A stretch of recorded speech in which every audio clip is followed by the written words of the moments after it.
যত আমার বয়স হচ্ছে আমি তত বেশি আমার প্রকৃতিকে আমি আরও এমব্রেস করতে চাই।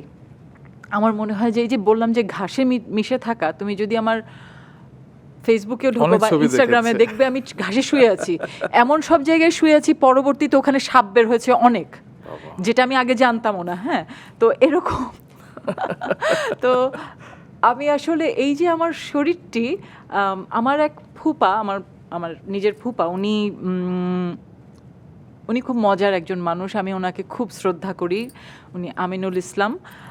আমার ফুপা আমাকে একবার একটি বই দিয়েছিলেন, যে বইটির নাম হচ্ছে আপনার স্বাস্থ্য আপনার হাতে। আচ্ছা।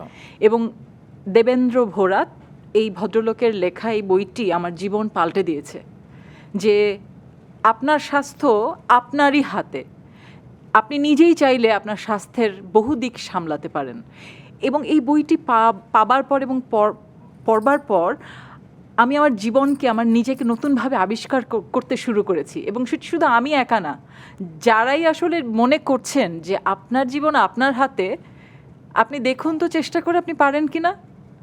আমি এখন আমার বহু কিছু আমার মনে হয় যে আমি নিজেই আসলে এটাকে হ্যান্ডেল করতে পারি।